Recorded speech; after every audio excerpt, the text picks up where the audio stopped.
India's major stock exchanges, the NSE and BSE. Welcome to today's explainer. Okay, let's dive into this. We are looking at the Indian stock market today, and wow, what a behemoth it has become, right? It's a highly advanced financial ecosystem that literally just saw its market capitalization cross multiple trillions of dollars. But today we're zooming in on the actual engines driving all that liquidity and price discovery. I'm talking about the National Stock Exchange, known as the NSE, and the Bombay Stock Exchange, or the BSE. These two institutions form the absolute backbone of India's capital markets. Millions of investors. I mean, just think about the sheer scale of that for a second. We're talking about a massive, fundamental shift in market dynamics here. Over the last few years, the Indian market has experienced this unprecedented surge in everyday retail participation. It's like the floodgates just opened.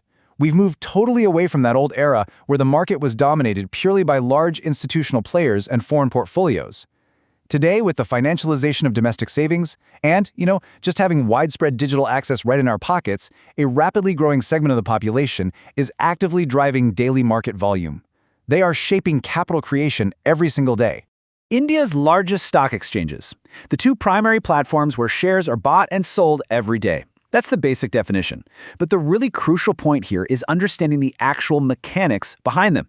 You see, the NSE and BSE aren't just loud, chaotic trading floors anymore. They are highly sophisticated technological hubs. I'm talking advanced, ultra-low latency electronic trading systems that match buyers and sellers in literal microseconds, faster than you can blink. This state-of-the-art infrastructure is exactly what guarantees market liquidity. It makes sure that the immense daily volume of shares changes hands seamlessly, securely, and completely transparently. Now, what's really interesting is how these two financial giants maintain completely distinct identities while powering the exact same economy. On one hand, you have the NSE, which is characterized by its incredibly high trading volume.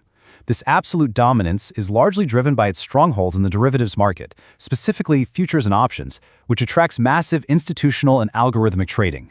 It's a high-speed powerhouse. Meanwhile, the BSE holds a very different kind of prestige.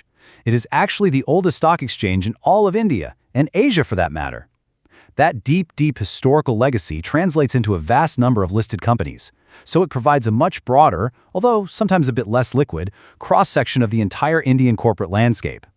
It's almost like comparing a high-speed bullet train to a massive, sprawling highway network. But here's the catch. You can't just walk up to the NSE or BSE with a suitcase full of cash, right? To actually participate in these electronic exchanges, you need a very specific tool to hold your assets securely in this digital age. Which brings us to a really crucial question.